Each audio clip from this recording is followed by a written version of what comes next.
You've been credited of to changing the face of investments in West Bengal. You can Azim Premji is considered one of your main admirers.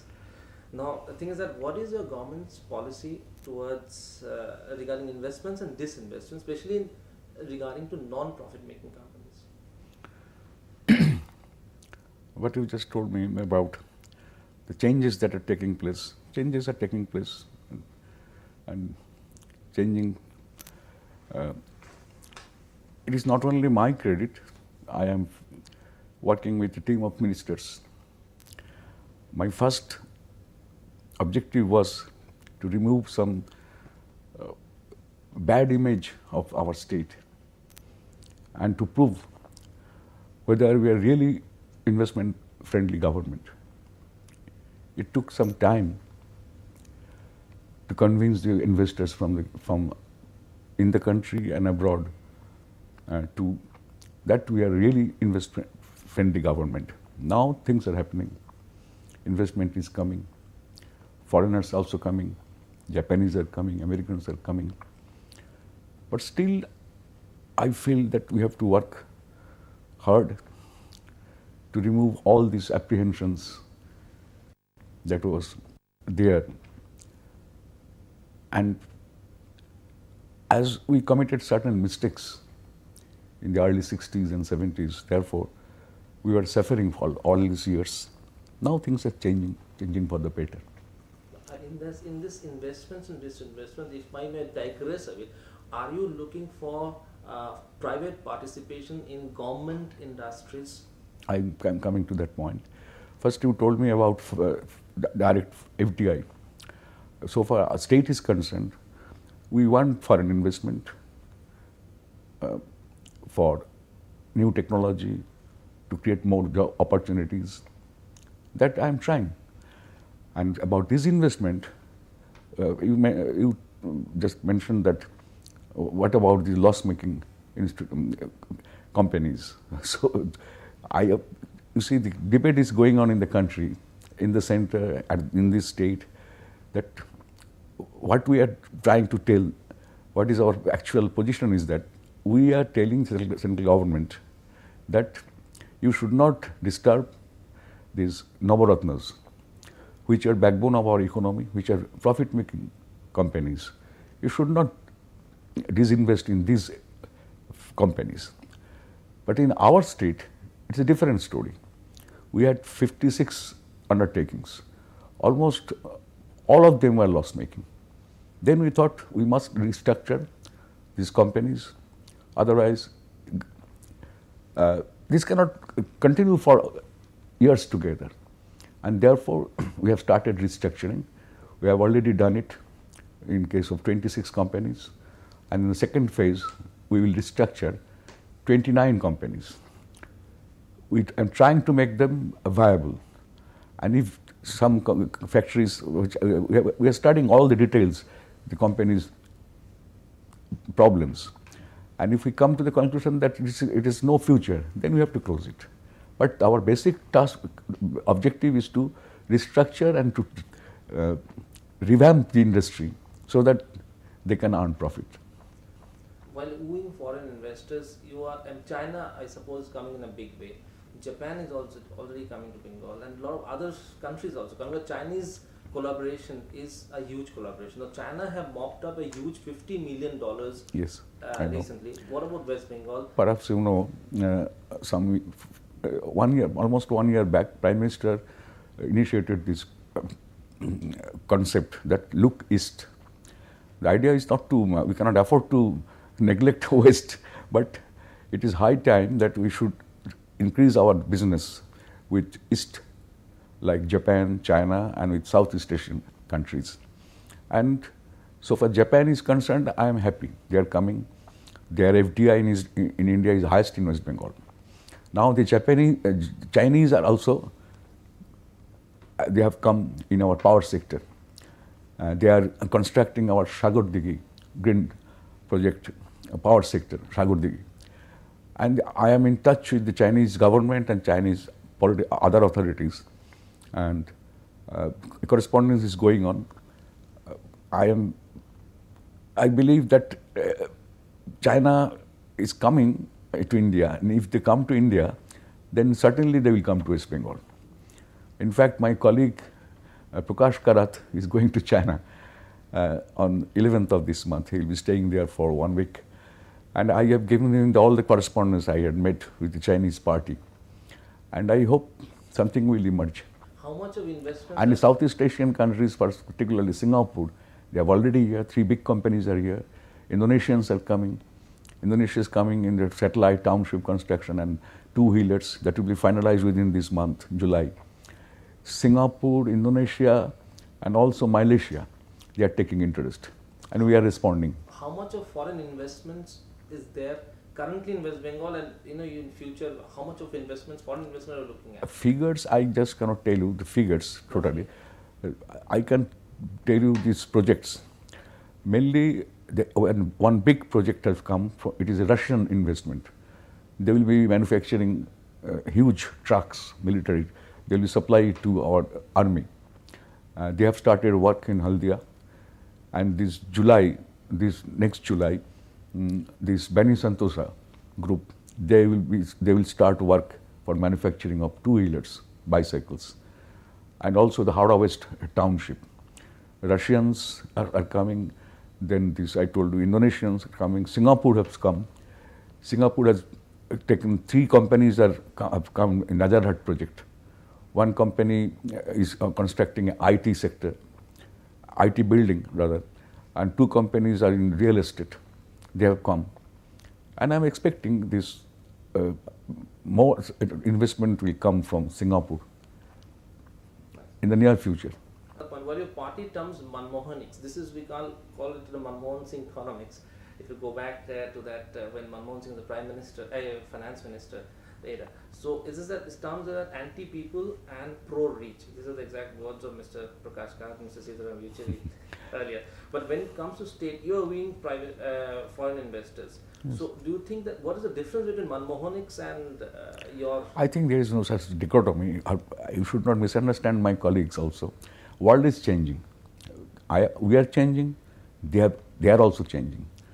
When I first met the Honorable Prime Minister Manmohan Ji, he told me, look, I am again reading the writings of Jawaharlal Nehru about public undertakings. It has got some meaning. And in their case, and you see the common minimum program, if you go through the common minimum program, the program has covered all the real problems of India. I mean, the rural economy, rural poverty. And when I first met him as Prime Minister of India, I asked him, what is your priority? He told me, rural poverty. This is the most important problem so far our national economy is concerned. Therefore, they are also changing. And I think the common minimum program, there are some basic consensus is also emerging. But there are certain differences also, we have to sort it out. So what I understand is that regarding the party policy as well as the government of West Bengal's policy regarding this privatization as well as foreign investments is more or less the same as that of center. Only the difference in the center is that center is disinvesting in Navratnas, yes, where West Bengal government is not disinvesting in any profit-making company. Exactly. This is where the demarcation line. Otherwise, yes, your party also agrees that we have to woo foreign investment. Yes. For FDI, I have to work hard to attract more foreign investment. And I am running after foreign companies, Indian companies, look, come to the state. And I am happy that they are coming, slowly, but they are coming. And then the million-dollar question is, how will you tackle the unions, especially people like Mr. M.K. Fade, people like the C2? How do you... We belong to the same party. Debate is going on inside the party also, but I think it is not a major problem. They understand things. They are changed. They are also experiencing the great changes that are taking place in China, in Vietnam, and now they understand that only if we take a partial view of the industry, only the interest of the workers, don't look at the total, the industry in a totality, and the basic problem of the industry. If the industry collapse, then workers, they will be just left out. Therefore, we are trying our best to motivate our workers that you have the right to form union, to agitate for your charter of demands, but you have to take into account the total problem of the industry. Just for example, a controversy is going on in the tea industry. My colleagues are trying to solve it. The workers are demanding higher wage. The employers are asking for more productivity. I just cannot ignore the workers' demands, higher wage, because the earlier agreement has expired. They want higher wage. At the same time, the planters, they are asking for more productivity. So that there is very stiff competition. Even with Sri Lanka, Kenyan teas, Bangladesh teas. Therefore, if we fail to improve our productivity, therefore, the trade unions must understand the problem of the industry in its totality. Otherwise, it will not help us. Then what is the solution for well? Well, I think solution will be found. So I had a talk with Prakash in the morning. They are going to meet with the Prime Minister and Mrs. Gandhi. Prakash and Sitaram both are going to meet them the next Sunday. And we discussed among ourselves. I think some solution will come out. As a Chief Minister, do you have if supposing we keep our well as a central issue, in such an issue, do you have a solution as a Chief Minister? What would you have done as a Chief Minister? I am just not going to tell that. I have told it to Prakash, what is my opinion. And Chidambaram rang me in the morning and he asked my opinion. I told him, look, you should not touch these Navaratnas. About others, because it is in your program, common minimum program. We are not a party to it, we did not sign the document, but we supported it. And you committed that you should not touch these Navaratnas. Then why you have started this? But you have to mobilize funds for other social sectors, for this food for work program, 100 days food guarantee program, this, that. Then you discuss how to get these funds. I think in this next meeting, Sunday meeting, something will emerge. And lastly, Mr. Bhattacharya, one question on a very different issue. Over the last couple of days, there have been terrorist strikes, and there have been strikes in Ayodhya, Ram Janambhoomi, and Srinagar. I mean, there is a sense of somebody trying to destabilize the country. You have been championing the cause, saying that a lot of infiltration has been taking place along our porous borders with Bangladesh. This is one route where a lot of terrorists may try to enter or would be entering. It is a very important target for terrorists. So now, how do you look at this sudden situation? Is this a process where is it somebody trying to derail the peace process? And B is, how do you plan to tackle this problem of terrorists entering there? You have correctly stated that some forces are active to destabilize our country and to divide the people on communal, religious line. And what happened in Ayodhya is a very serious thing. But people are now matured enough in the places like UP and Gujarat. There was not any unfortunate incidents occurred in any of the states. So far our state is concerned, our border with Bangladesh is a serious problem. Apart from illegal migration, this illegal cattle trade, this, that, but the activities of the terrorists, it has changed the dimension of the problem. And so far I am concerned, I am trying my best to protect the border and to fight to stop these terrorist groups to operate from the other side of the border. I am trying our best. We have almost 27 cases are pending in the court. We got verdict. One case was disposed of. We arrested few people. They are collecting classified information from Chandipur rocket launching pad. We arrested all of them, and they are now serving life term. Other cases are going on. We are trying to sensitize our intelligence, our forces to protect the border. But it is a real problem now. It is not a military threat, but it's a threat.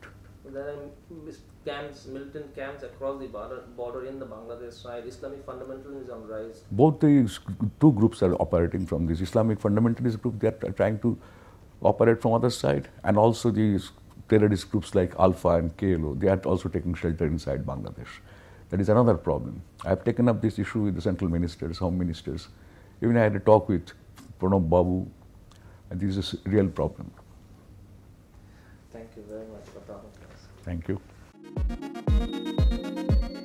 সমস্ত খবরের তৎক্ষণাৎ update পেতে subscribe বাটনটি click করে bell বাটনটি click করুন।